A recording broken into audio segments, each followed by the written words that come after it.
On Friday morning, I went on HLN TV to discuss my recent column Gasp defending a guy the first loathe, Franken. During the appearance, I made the assertion that President Donald Trump, for whom I also have disdain, is at least strategically smart enough to fight back against the abuse allegations against him, while Franken, handcuffed by his PC liberalism, is rendered impotent to do so. I concluded that this is why Trump survived the Access Hollywood nuclear bomb, while Franken may not do the same with the relative BB gunshot he took this week. This is a reality which should be seen as an embarrassment for our country, but it is, nonetheless, also a very sad truth. I was rather amused then when, later in the day, White House Press Secretary Sarah Huckabee Sanders was asked what the difference is between the one allegation against Franken and the many against Trump. Yes, Maria Bartiromo, they do exist, and her answer was a pure vindication of my assertion. She claimed, somehow with a straight face, that the reason Franken is guilty and Trump is not is that Franken admitted wrongdoing and Trump did not. Of course, since we all heard the Access Hollywood tape, we all know that this is just flat-out false. We can also be confident that Trump enjoyed hearing Sanders give that Orwellian response even more than he loves getting complimented by foreign dictators. In that one answer, Sanders inadvertently articulated the fundamental difference between Trump Republicans and the Democratic Party, and why he is still, like Bill Clinton before him, the roadrunner, always escaping the grasp of his opposing parties Wile E. Coyote. In today's politics, it is usually far safer to respond to allegations by being a lying, arrogant jackass, than someone who, like Franken, tried to take the high road and came off like something Trump might feel entitled to grab because he is a star. It is ironic that Trump succeeded Barack Obama, whose entire narrative was connected to the word audacity thanks to his book, The Audacity of Hope, because no modern American politician has ever been more audacious than Donald Trump. For Trump to attack Franken on Twitter Thursday night was like if O.J. Simpson publicly went after some fellow celebrity for getting a contentious divorce.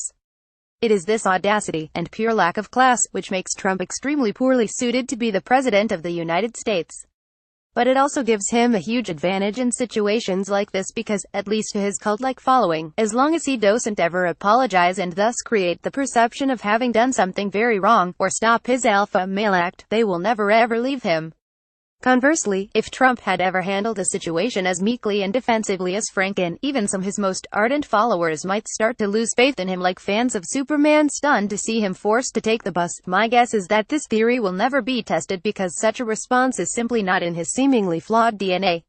With that in mind, it might be instructive to consider how Trump might have handled the tweeden allegations very differently from the classy, but not particularly effective manner, in which Franken has. Here, based on my imagination, is how that would have likely gone. Trump on the kiss. She begged me to kiss her. I didn't want to do it, but everyone loves the Trump lips, and I wanted to put on a good show, so I let her do it. She wasn't a good kisser. I was really surprised. She was very attractive, quite beautiful. Did you see her in Playboy Nice Landing strip? Am I right? Google her. She wasn't a 10, even back then. She was no Melania, I'll tell you that. But at least a solid 9. Now that she's on radio, she's an 8 tops. She was lucky I let her do it. She thanked me for it. Believe me, Trump on the photo, that's totally fake news. It was a joke. In fact, it was her idea. Everyone thought it was the funniest picture the USO had ever taken in their entire history. The media says I groped her, but that's fake news. If you look at the photo, I'm obviously not even touching her. I'm hovering, posing for the camera. And can we be serious for a minute? Can we? She was wearing a flak jacket, military grade. You know I love our military, right over a thick coat. What would be the point of grabbing her boobs like that? Am I right? I mean, come on, I have grabbed many very beautiful breasts before, believe me. Don't get me wrong, hers seemed nice, but it would have no great thrill for me to do that. Believe me, Trump on her credibility. This woman is a former Hooters girl and Playboy model. She posed nude for them, the Christmas edition. Very nice.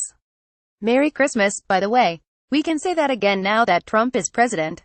You are welcome. This former Playboy model and television poker host, by the way, who has that stuff poker on TV? I don't get it. Well, apparently her ratings were terrible. Not anything like The Apprentice, of course. We always had great ratings, until Arnold Schwarzenegger killed it. So now she's on talk radio. What a shame. An attractive woman, now doing radio.